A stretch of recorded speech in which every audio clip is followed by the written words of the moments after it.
Hello everyone, welcome back to Study Khazana. Today we are going to do chapter number 8, last chapter of Vistas, that is Memories of Childhood, Zitkalasa and Bama. These are pen name of the authors and you must have read this. ये पूरा अगर आप read करेंगे तो आपको पता चलेगा कि ये autobiographical episodes हैं किसके दो गर्ल्स के जो marginalized community को belong करती हैं और इन्होंने अपने चाइल्डहुड के एक्सपीरियंसेस को यहाँ पे डिस्कस किया है जो इनकी relationship with the mainstream culture like marginalise group क्या होता है जो बहुत एक माइनॉरिटी ग्रुप से बिलोंग करते हैं जहाँ ज्यादा फैसिलिटीज नहीं है लाइफ की कुछ नहीं है और मेन स्ट्रीम यानी कि जिसको आप एडमायर करते हैं जिनसे आप इंस्पायर होते हैं जैसा आप बनना चाहते हैं उस मेन स्ट्रीम कल्चर में जुड़ने की और उसमें अपना नाम बनाने की। सो ज़िटकलासा एक अमेरिकन इंडियन वुमेन है जेर्ट्रूड सिमॉन्स बॉर्न जो कि 1876 में बॉर्न हुई, बहुत टैलेंटेड हैं। उन्होंने अपना एक्सपीरियंस लिखा है एज अ राइटर। उन्होंने अपना पेन नेम जो अडैप्ट किया वो है ज़िटकलासा एंड 1900 में उन्होंने आर्टिकल्स वगैरह पब्लिश करने शुरू किए क्रिटिसाइज करते हुए कार्लिसल इंडियन स्कूल को। बामा जो है वो तमिल दलित वुमेन है जो कि कहाँ से आई है, रोमन कैथोलिक फैमिली से। उन्होंने अपने 3 मेन वर्क्स पब्लिश किए हैं, ये उनके नाम हैं पाल्मायरा लीव। करुकू में से ये एक सर्प है, करुकू का मीनिंग पाल्मायरा लीव्स हैं और सबसे बड़ी बात इनकी ये है बेटा कि पाल्मायरा लीव जो है वो डबल एज स्पोर्ट्स लीव्स होती हैं, दोनों तरफ से उनके स्पोर्ट्स टाइप नुकीली निकले हुए कांटे टाइप। बाय फेलिशियस pun Tamil word Karukku containing the word karu meaning embryo और सीड्स मीनिंग फ्रेशनेस। बामा की स्टोरी आपको कहीं ना कहीं इंटरेस्टिंग जरूर लगेगी। Cutting of my long hair में काफी बच्चे कंफ्यूज होते हैं, they actually don't see any kind of discrimination too.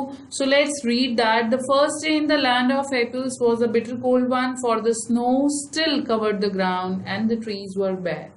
So पहला दिन जो land of apples में था, it could be Kashmir, you know, it could be in foreign country जहाँ पर आपका जो इंडियन जैसे आपने मूवीज देखी हो उसमें जो मार्जिनलाइज कम्युनिटी होती थी, माइनॉरिटीज होते थे, जब ब्रिटिश एडवेंट हुआ था तो उस दौरान सबको इंग्लिश एजुकेशन देने की एक बात हो रखी थी और उसमें मेन स्ट्रीम से मिलाने के लिए जब इन्हें पढ़ने पढ़ाने के लिए लेके आते थे, लैंग्वेज सिखाते थे, बहुत डिफिकल्ट हो जाता था इन लोगों के लिए अपने आप को मिक्सअप करना सबके बीच में। और एक तरह की वो लड़ाई लड़ते थे, बाहर की दुनिया से तो लड़ते ही थे, खुद ही अपने आप से भी। सो फर्स्ट डे है इसका उसी लैंड ऑफ एप्पल्स में, बहुत बिटर कोल्ड था, स्नो ने अभी भी ग्राउंड कवर कर रखा था, ट्रीज वर बेयर मतलब ऑटम सीजन था। So a large bell rang for the breakfast, its loud metallic voice crashing through the belfry overhead and into our sensitive ears. आप ये अगर वर्ड्स देखें, सेंसिटिव ईयर्स, ओवरहेड बेल्फ्री, तो ये चीजें क्या हैं हमारे बिल्कुल मतलब they are saying they are from very sensitive community, very you know although ये माइनॉरिटी में रहे होंगे लेकिन इनमें खुद को भी लेकर सुपीरियोरिटी कोशेंट है। आप एक होता है इंफीरियोरिटी कॉम्प्लेक्स जब दूसरे से अपने आप को नीचा समझते हो, एक होता है I am the best, you know सामने वाला कैसे कोई इम्पोज कर सकता है मुझ पे अपनी बात को, तो वो चीज यहाँ पर है। The annoying clatter of shoes on bare floors give us no peace, the constant clash of harsh noises with an undercurrent of many voices murmuring an unknown tongue made a bedlam within which I was securely tied. So जहां पर ये आ रखी है वहां पर तो सब अब इंग्लिश बोल ही रहे हैं, तो वो अननोन लैंग्वेज है इसके लिए। अब उन सब में ये एक मर्मरिंग साउंड है, जैसे क्लास में आपके होता है हो रहा है, सब तरफ बात सब कर रहे हैं लेकिन आपको समझ नहीं आ रही कि कौन क्या बात कर रहा है और इसको बिल्कुल अच्छा नहीं लग रहा है ये वाला atmosphere. And though my spirit tore itself in struggling for its lost freedom all was useless.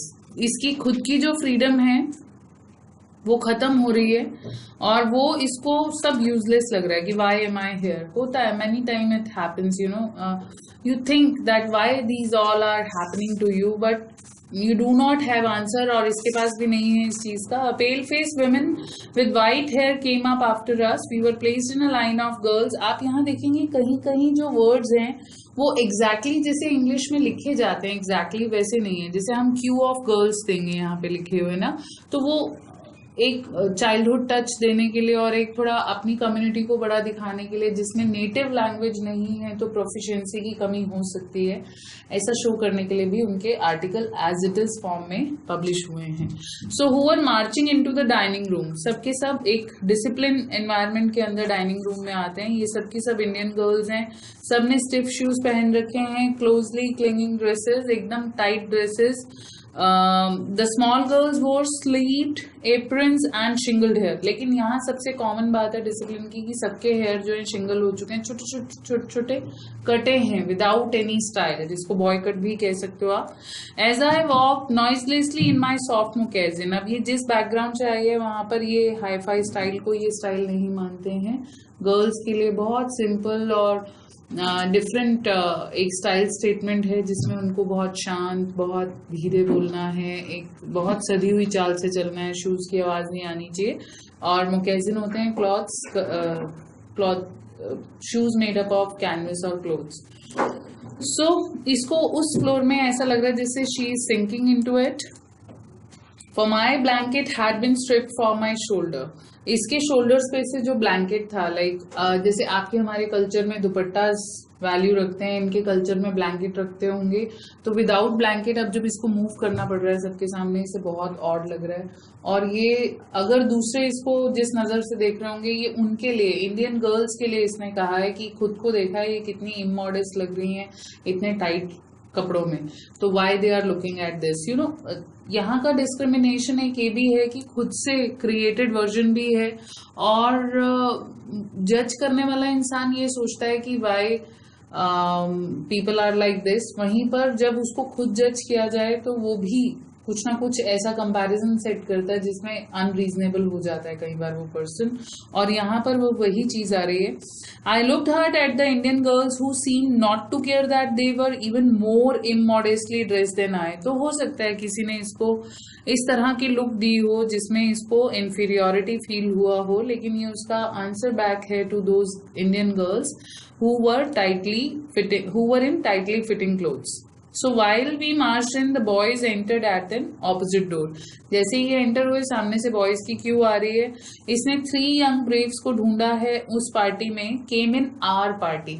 No doubt superiority cautioned है, we are the best, nobody is better than us. तो अपने आप को सुप्रीम दिखाना, लेकिन वहीं उन पूरे लड़कों में वो किसको ढूंढ रहे हैं? अपनी ट्राइब से आए हुए लड़कों को।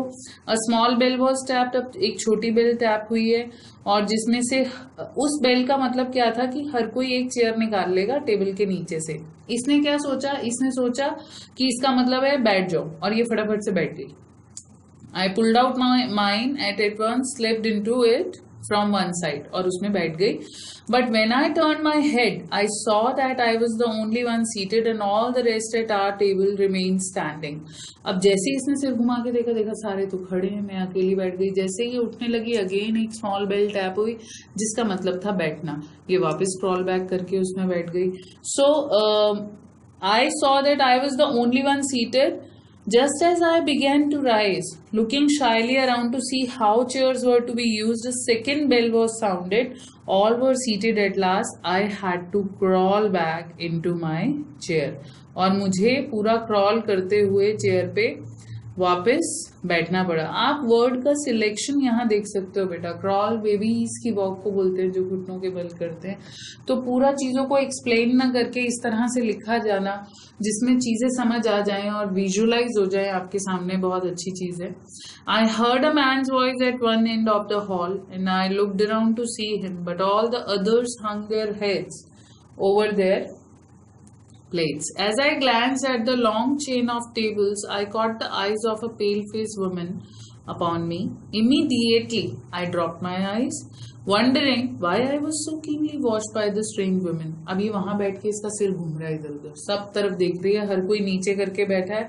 तो इसने क्या देखा? एक पर्सन की आवाज आ रही है, और जैसे इसने सिर घुमा के देखा, एक वुमेन है पेल फेस, जो कि मैच्योर एज को भी शो करता है और लैक ऑफ ग्लो भी शो करता है। तो पेल फेस वुमेन ने इसको वॉच कर रही है बहुत अजीब तरीके से, और इसने एकदम से अपनी आईज ड्रॉप कर ली।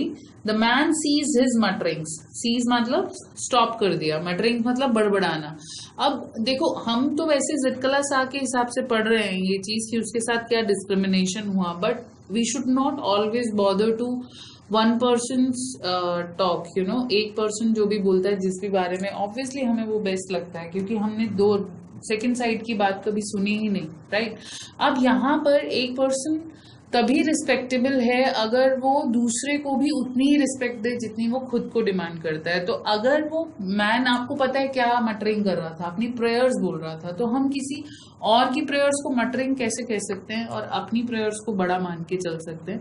तो रियल स्पिरिचुअल पर्सन या रियल ह्यूमैनिटी वही है कि आप सामने वाले के भी, एक रिलीजन जो अच्छा होगा वो यही सिखाएगा कि हर रिलीजन बराबर है, जितना आप अपने रिलीजन को रिस्पेक्ट करते हो उतना ही आपके दूसरे रिलीजन को भी करना है। तो as far as I you know this thing is concern to me, I don't feel like कि यहाँ पर इतने पोर्शन में कहीं है डिस्क्रिमिनेशन, वो हम डिस्कस करेंगे। अब सीबीएसई के हिसाब से आप क्या लिखना चाहते हो that is up to you. Third bell tap हुई यहाँ पर, और थर्ड बेल टैप होते ही everyone picked up his knife and fork and began eating. सबने फोक एंड नाइफ उठाया, खाना शुरू कर दिया। आई बिगैन क्राइंग इंस्टेड, और मैंने तो रोना शुरू कर दिया। For by this time I was afraid to venture anything more. अब एक चीज अगर आप सब ध्यान से सुन रहे होंगे यहाँ पर, आपको ऐसा कुछ नहीं लगेगा कि उसके साथ डिस्क्रिमिनेशन हुआ, डिसिप्लिन हुआ। तो वो स्कूल का कोड ऑफ कंडक्ट है, स्कूल का डिसिप्लिन है, आपको उसके साथ चलना ही पड़ेगा। आपने सुना होगा whenever you are in Rome you have to behave like Romans. अब इसकी फ्रेंड भी तो है, इसके 3 वो बॉयज भी तो हैं जो आ रखे हैं, लेकिन उनके साथ ऐसा नहीं हुआ। इसके साथ क्यों हुआ? Because she jumped up to conclusion so fast. उसने हर बार पे चेयर निकाली, बैठ गए। अरे आप कहीं नई जगह आए हो। वैसे तो देखो डिस्क्रिमिनेशन के पार्ट पे आप लिखोगे तो क्या लिख सकते हो, स्कूल का रोल बनता है, बच्चे का फर्स्ट डे है तो स्कूल टीचर आए, मैनेजमेंट आए, या कोई एक की ड्यूटी असाइन किया जाए जो उनको समझाए, या हेड बॉय या हेड गर्ल, ठीक है, जहां पे बच्चा फील ना करे वर्स्ट या एलिनेटेड फील ना करे। लेकिन ये बात बहुत सालों पहले की है, जब बच्चों को बच्चा मानते ही नहीं थे।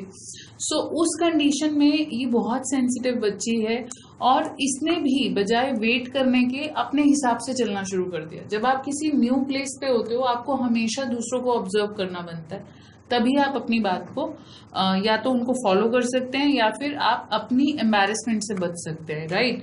But this eating by formula was not the hardest trial in that first day. Late in the morning my friend Judewin gave me a terrible warning. अब इवनिंग में इसकी फ्रेंड जुडविन ने इसको एक वार्निंग दी। क्या? उसको थोड़े बहुत वर्ड्स आते थे इंग्लिश के। उसने पेल फेस वुमेन को बोलते हुए सुना कि इनके हैवी हेयर जो है वो कटेंगे, अब इन दोनों के हेयर भी शिंगल हो जाएंगे। Our mothers had taught us that only unskilled warriors who were captured and had their hair shingled by the enemy. अब इनके जो ट्राइब है, जैसे कि आप सब जानते हैं, सर्ट्स में हेयर कट करना बहुत गलत बात है, उन्हें सीजर सिंबल दिखाना भी बहुत गलत बात है, बिकॉज ये उनके लिए एक रिस्पेक्टेबल एडॉर्नमेंट है जिसे वो डिनाई नहीं कर सकते, ठीक है, और सबको उनकी रिस्पेक्ट करनी भी चाहिए।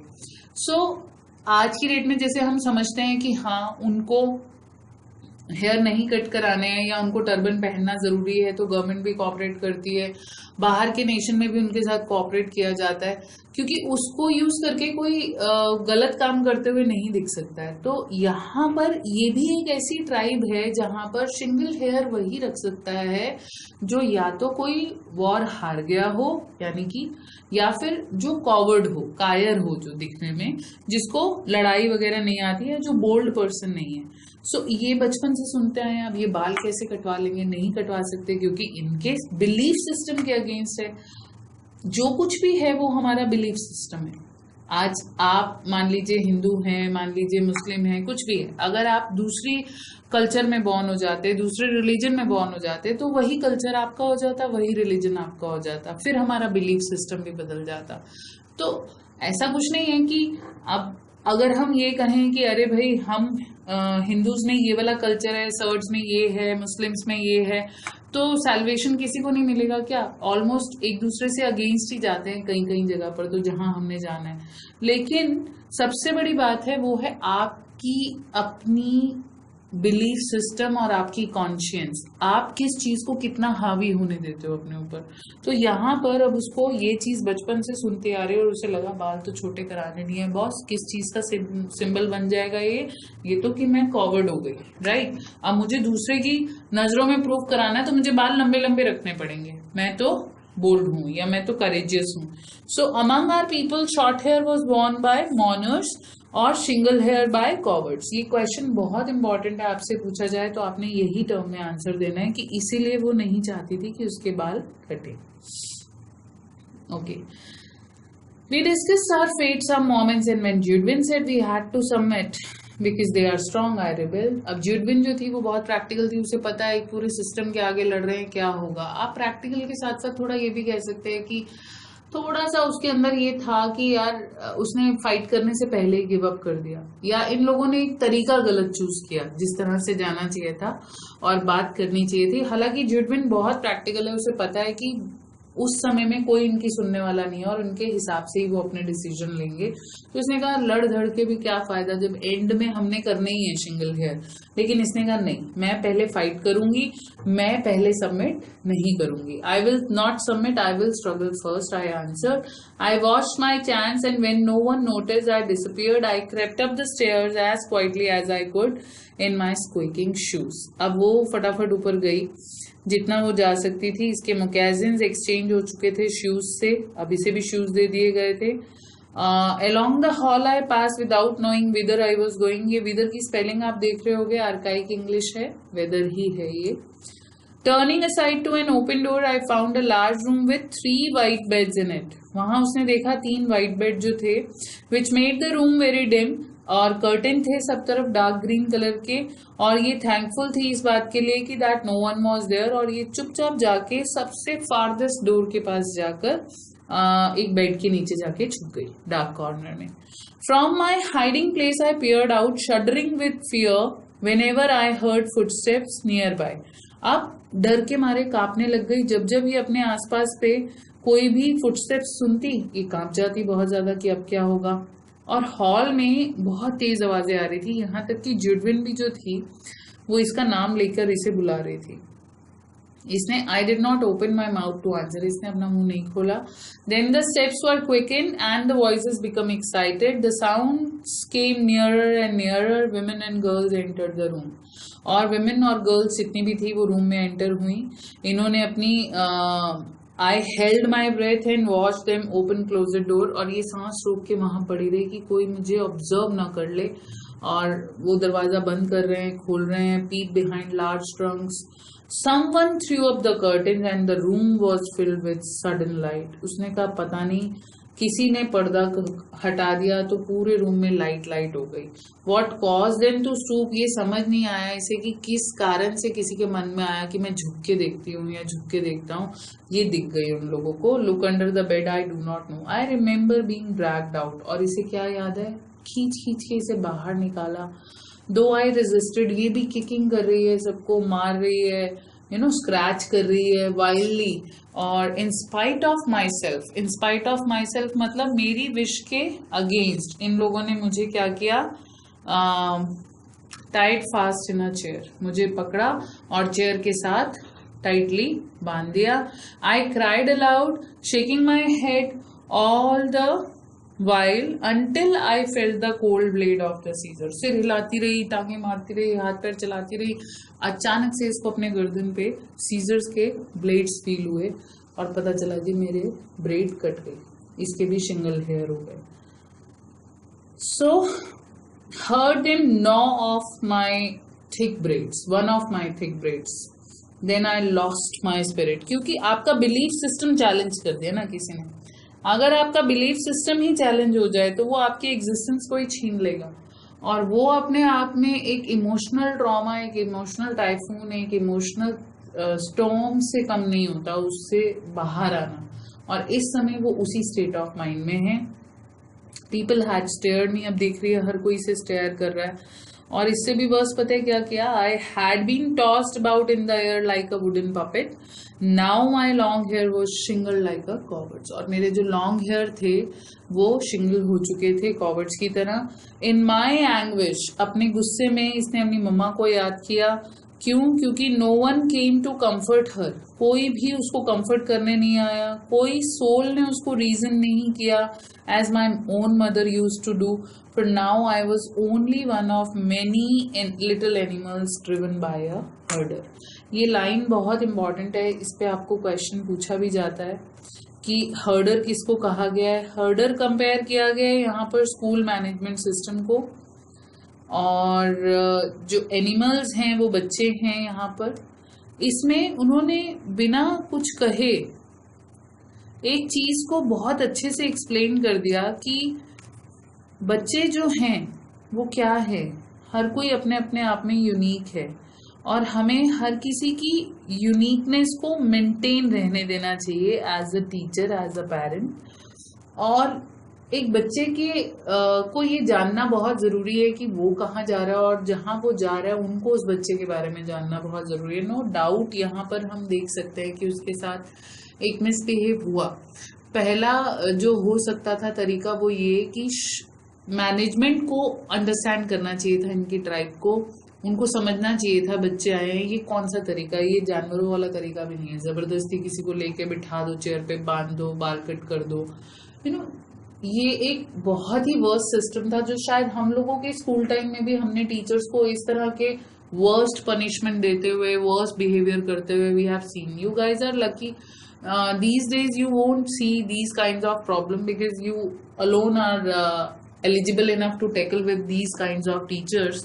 लेकिन यहाँ पर दूसरा एलिमेंट ये हो सकता था कि अगर हमें कोई समझ नहीं रहा है तो वहां पर हमें क्या करना चाहिए था, वहां पे शायद हम अपनी बात रखते कि ये हमारे रिलीजन के अगेंस्ट है, या हमारे बिलीफ सिस्टम के अगेंस्ट है, या हमारी माइनॉरिटी ग्रुप के अगेंस्ट है, तो शायद वो लेते, बट उसका चांस ही नहीं था क्योंकि इन्होंने उनको बात करने का मौका ही नहीं दिया।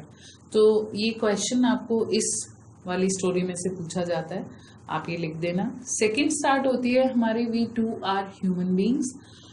ये आपको थोड़ी अच्छी लगेगी स्टोरी, ये भी एक एक्सर्प्ट है उसी बुक का जो बामा ने लिखी है। पहले वाली अमेरिकन इंडियन वुमेन ने लिखी थी, बामा तमिल दलित राइटर है।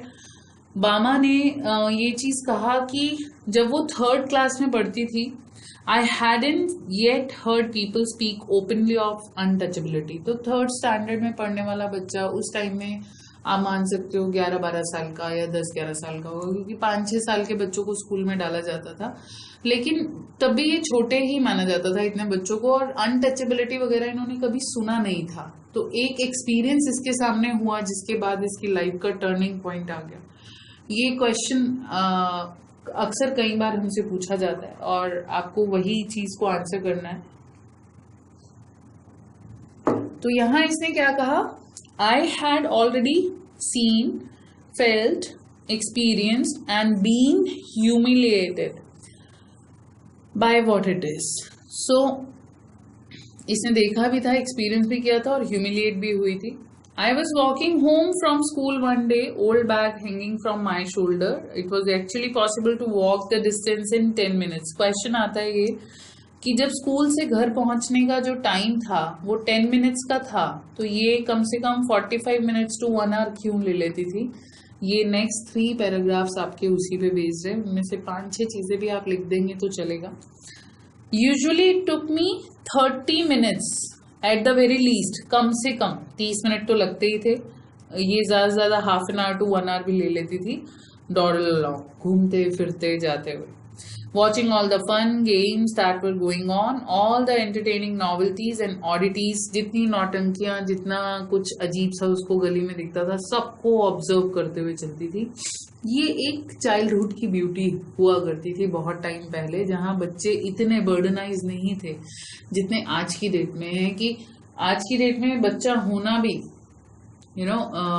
बच्चों वाली बात नहीं है, क्योंकि कॉम्पिटिटिवनेस जो मेंटेन करनी है उनको एक छोटी सी एज में ही, वो शायद बड़े भी ना कर पाए। और hats off to kids of today's world जो वो मेंटेन कर रहे हैं यहाँ पर। तो उस समय में चाइल्डहुड, रियल चाइल्डहुड जिया करता था कोई ना कोई। The performing monkey, the snake, which the snake charmer kept in its box and displayed from time to time. The cyclist who had not got off his bike for 3 days and who kept pedaling as hard as he could from break off the day. The rupee notes that were pinned onto his shirt to spur him on. ये पहले के time में ऐसी नौटंकी हुआ करती थी और इस तरह के सर्कस, इस तरह के गेम्स भी लगा करते थे, जैसे नोट के हार पहने हुए हैं और साइकिलिंग करते जा रहे हैं सुबह से लेके शाम तक. स्पिनिंग व्हील्स हैं, Mariatta temple, huge bell hanging there. बच्चों का फेवरेट गेम होता है, मंदिर की बेल हमसे बज रही है या नहीं, अब कितने बड़े हो गए, अब कितने बड़े हो गए, टच कर करके देखना, जंप करके देखना. साउथ साइड तो फेमस है ही है ह्यूज बेल्स के लिए. Pongal offerings being cooked in front of the temple. The dried fish stall by the statue of Gandhi. The sweet stall, the stall selling fried snacks and all the other shops next to each other. The street light always demonstrating how it could change from blue to violet. तो जितना भी मतलब lights भी अलग से देखने वाली, कोई ऐसी चीज नहीं जिसमें वो मजे नहीं ले सकती थी. सबसे बड़ी बात बामा की लाइफ की क्या थी कि वो अपना चाइल्डहुड पूरा एंजॉय कर रही थी. और चाइल्डहुड की सबसे बड़ी खासियत है कि बेवकूफ से बेवकूफ वाली चीज में, छोटी से छोटी चीज में, जिसमें प्लेन सिंपल से सिंपल चीज भी होगी ना, उसको भी एंजॉय कर सकते हो आप. और ये चीज हम इसकी लाइफ से कहीं ना कहीं एज अ वैल्यू, जो वैल्यू बेस्ड क्वेश्चन आता है, आज का चाइल्डहुड और बामा के टाइम का जो चाइल्डहुड था, उन दोनों में क्या फर्क है आप ये देख सकते हैं. हंटर जिप्सी, नारी कुरुवन, वाइल्ड लेमर केजेस में बंधा हुआ. पहले एक जिप्सी टाइप केजेस आते थे जो पूरे जगह पर घुमाए जाते थे और उसमें अजीब अजीब तरह के जो वाइल्ड एनिमल्स थे जो किसी ने देखे ना हो उनको घुमाया जाता था. Selling needles, clay beads, instruments for cleaning out the ears. Oh, I could go on and on. तो वो कह रही है मैं तो लिस्ट इतनी दे सकती हूँ आपको कि मैं नहीं थकूंगी. Each thing would pull me to a standstill and not allow me to go any further. तो हर चीज जैसे मुझे पैर बांध के वहीं रोक लेती थी और मुझे आगे जाने ही नहीं देती थी. तो ये क्या चीज हुई? लैक ऑफ सेल्फ कंट्रोल, जो कि अक्सर चाइल्डहुड में देखने में हमें मिलता है.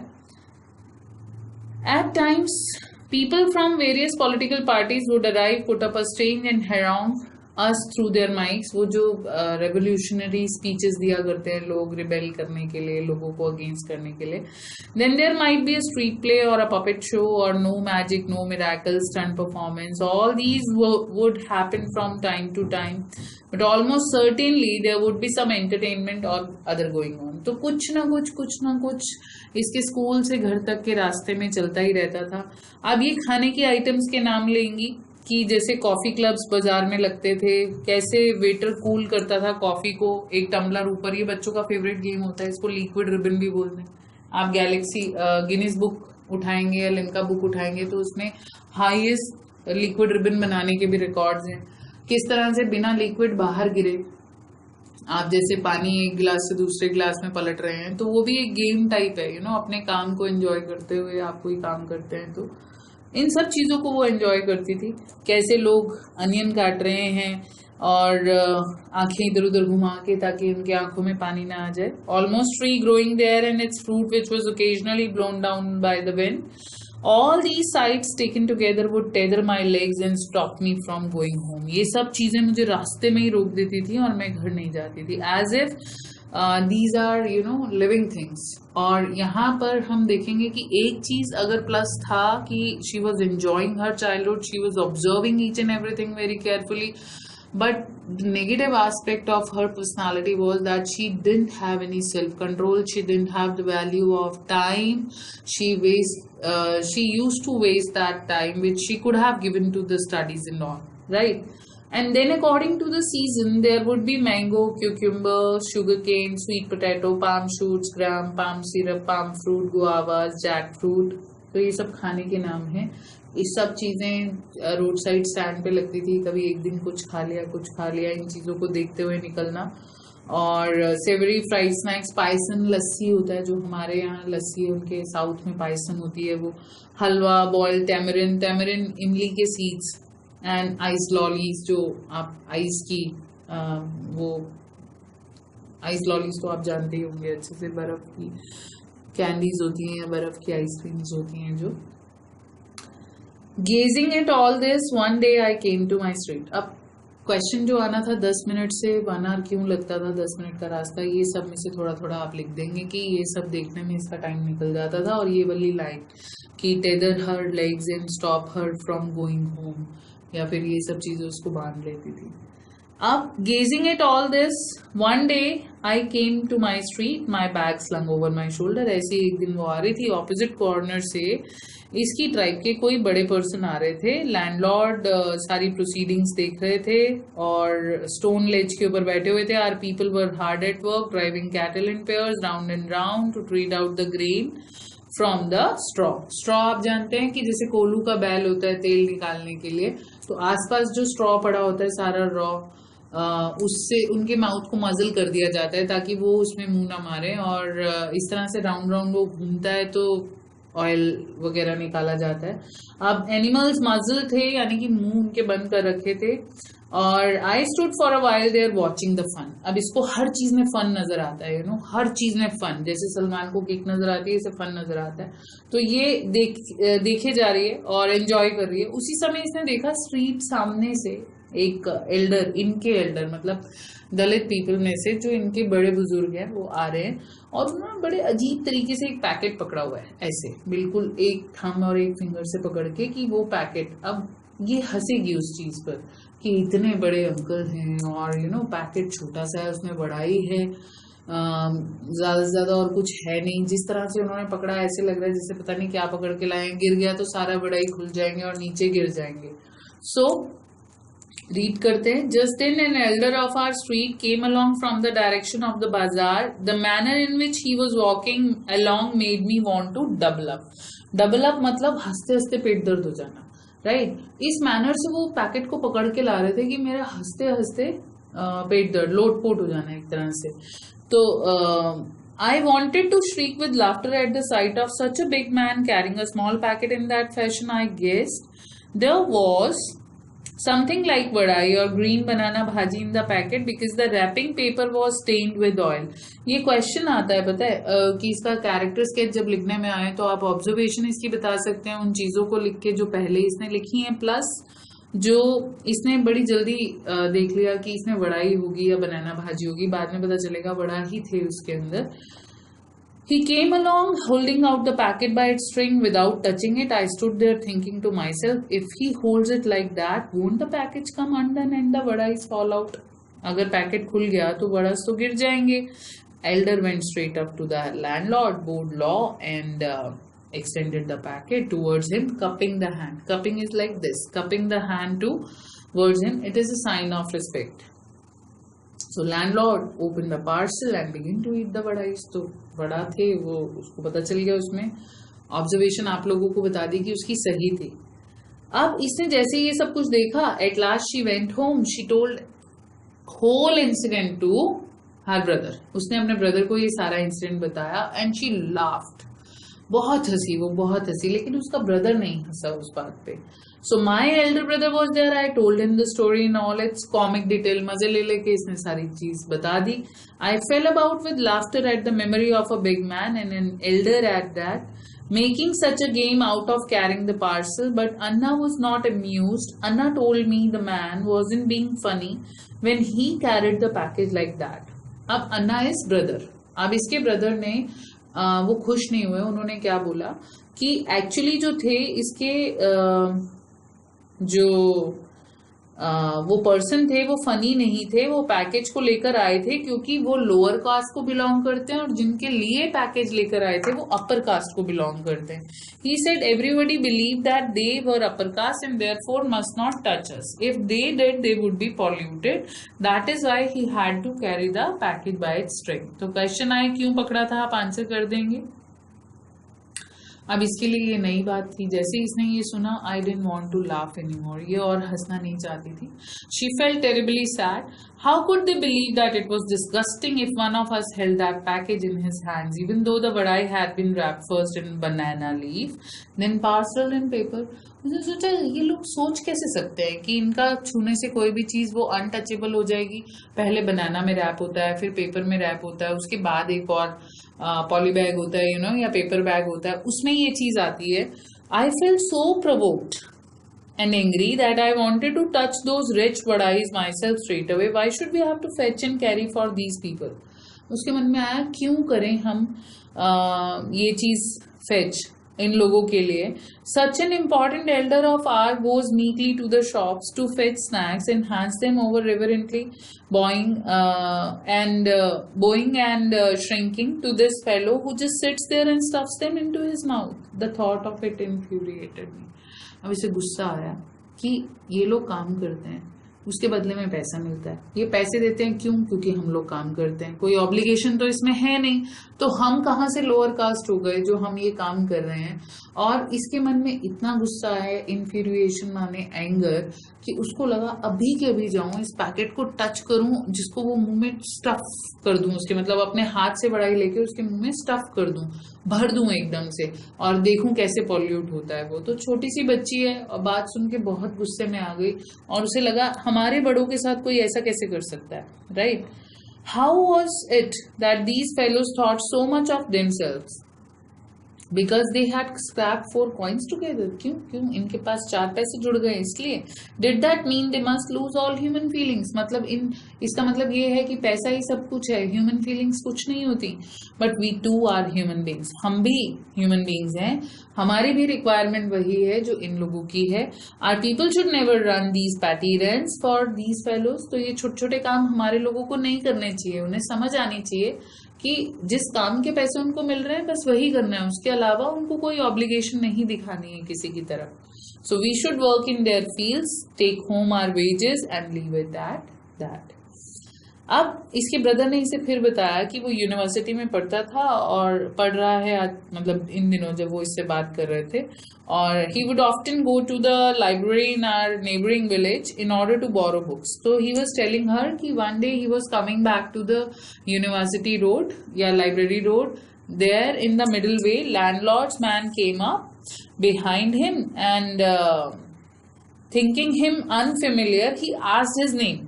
कैसे पूछा उसने? Who are you Appa? What is your name? तो उसको लगा कोई अननोन बंदा है, पूछता हूँ ये कौन है. उसके बाद उसने जब नाम बताया तो उसने कहा थाम्बी, वेयर डू यू लिव. थाम्बी यहाँ पे हम नाम कह सकते हैं, वैसे साउथ में थाम्बी का मीनिंग कुछ और है. तो उसने कहा कि thambi on which street do you live. The point of this was if he knew on which street we lived he would know our caste too. तो पहले इन लोगों के लिए जो घर बने होते थे, जो एक स्पेशल गलियां, एक स्पेशल जगह अलॉट होती थी जिससे इनकी पहचान हो जाती थी. और अगर कोई पर्सन को देखने से नहीं पता चलता था कि वो अनटचेबल है, तो उसके रहने की जगह से पता चल जाता था कि that person is untouchable. Anna told me all these things and he added, because we are born into this community, we are never given any honor or dignity or respect. यहाँ पर बेटा जो हम हमेशा बात करते हैं डायरी में लेसन और ग्रैटिट्यूड की, वही आता है कि आज क्या आपका जो टास्क रहेगा डायरी में लेसन और ग्रैटिट्यूड का, वो ये कि दुनिया में बहुत लोग हैं जिन्हें उस रिस्पेक्ट, उस डिग्निटी, उस नाम के लिए, उस सरनेम के लिए लड़ना पड़ता है जो आपके साथ है.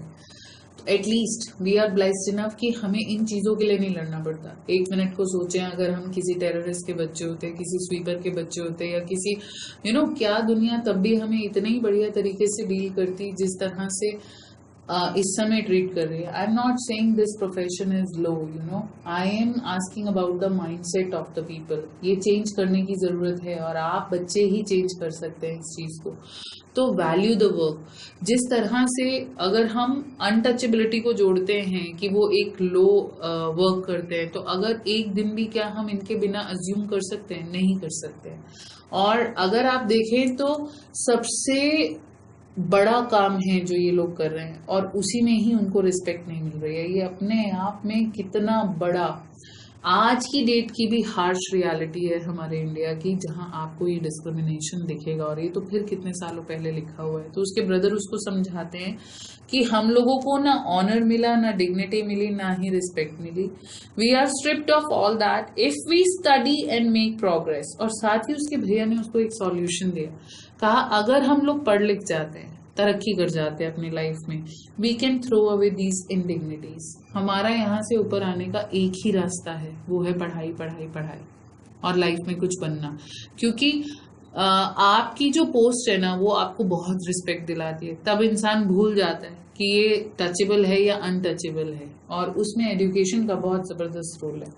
So study with care, learn all you can. If you are always ahead in your lessons, people will come to you of their own accord and attach themselves to you. Work hard and learn. तो उसके brother उसको कहते हैं अच्छे से पढ़ो, ध्यान रखो और हमेशा लेसन्स में आगे रहो। अगर तुम अच्छे से पढ़ोगी लिखोगी ना तो लोग तुमसे अपनी मर्जी से फ्रेंडशिप करेंगे, तुम्हारे साथ जुड़ेंगे। The words that Anna spoke to me that day made a very deep impression on me. I studied hard with all my breath and being in a frenzy almost. मतलब एक सनकीपन के साथ इसने उस चीज को पढ़ा। As Anna had urged, तो जैसे अन्ना ने अर्ज किया था बिल्कुल वही था। She stood first in her class and because of that many people became her friends. So this was the beauty of her life, that she understood the lesson of life at a very young age. Now you tell me, who is greater, her brother or Bama? यहाँ पर बहुत सारे आप में से शायद कहेंगे brother जो है वो ज्यादा समझदार था, उसने एडवाइस किया, लेकिन एडवाइस तो बेटा बहुत लोग करते हैं। सबसे बड़ा इंसान वो है जो उस एडवाइस को इम्प्लीमेंट करता है अपनी लाइफ में, और बामा ने वो चीज की। यही चीज जो हम यहाँ पर देख पाएंगे, और वो हमें यहाँ पर दिखा कि many people became her friend with her own accord. और यहाँ पर हमारा ये चैप्टर खत्म हो जाता है। तो इसने लेसन जो लिया वो टर्निंग पॉइंट क्या हुआ, जो लड़की 10 मिनट को 1 आवर में बदल देती थी, अब वही लड़की शायद उसी वेस्टेड आवर्स को अपनी पढ़ाई में लगा के उसने अपने आप को कितना बड़ा लेवल दिया। तो यहाँ टाइम मैनेजमेंट तो हमको मिलता ही है, साथ ही साथ जो एक एक्सपीरियंस ऑफ लाइफ है वो भी हम गेन करते हैं। The two accounts that you read above are based in two distinct cultures. What is the commonality of theme found in both of them? Question जो इम्पोर्टेंट है वो बामा और ज़ेटकला का कैरेक्टर स्केच है, दोनों मैंने आपको बताए ही हैं। साथ कॉमनैलिटी यही है कि दोनों का ही माइनॉरिटी है, दोनों एक मार्जिनलाइज कम्युनिटी को बिलोंग करते हैं। उसका जो डिस्क्रिमिनेशन था वो अलग टाइप का था, जहां स्कूल मैनेजमेंट ने एक ही जैसे एक हर्डर होता है वो एनिमल्स को एक ही तरीके से चला के चल रहा है, किसी को यूनिकनेस प्रोवाइड नहीं की, ह्यूमन बींग्स की तरह ट्रीट नहीं किया वहां पर। यहाँ पर जो था वो लोअर कास्ट और अपर कास्ट का सीन था। दोनों ने ही अपने अपने पास्ट इंसिडेंट्स से लेसन लेकर अपनी लाइफ में कुछ बड़ा अचीव किया, ये हम यहाँ पर देख सकते हैं। It may take a long time for oppression to be resisted, but the seeds of rebellion are sowed early in life. Do you agree that injustice in any form cannot escape being noticed even by the children? Yes, बिल्कुल सही, क्योंकि आप बच्चों का जो मन है यही एक एक ब्लैंक पेपर की तरह होता है, जिसपे हम जो प्रिंट करना चाहें हम प्रिंट करके दे सकते हैं। और उस समय में we should make sure on the part of society, on the part of parents, on the part of teachers also, कि हम उनके सॉफ्ट इम्प्रेशंस दे सके उनको, जो उनके बेटरमेंट के लिए काम करें, ना कि उनके अगेंस्ट जाके काम करें। एंड ऑपरेशन के जो रिबेलियन के जो सीड्स है, नो डाउट ये अर्ली लाइफ में ही सेट होते हैं। Bama's experience is that of a victim of caste system. जो ज़ेटकला का था वो डिस्क्रिमिनेशन किस तरह का था और उनके रिस्पॉन्सेज क्या थे उनकी रिस्पेक्टिव सिचुएशन में, this I have clear to you. I hope this chapter is well understood by you guys. If there is any kind of problem, do ask us, and you can write in comment box also, you can mail us. Till then, stay happy, stay connected. Thank you for listening.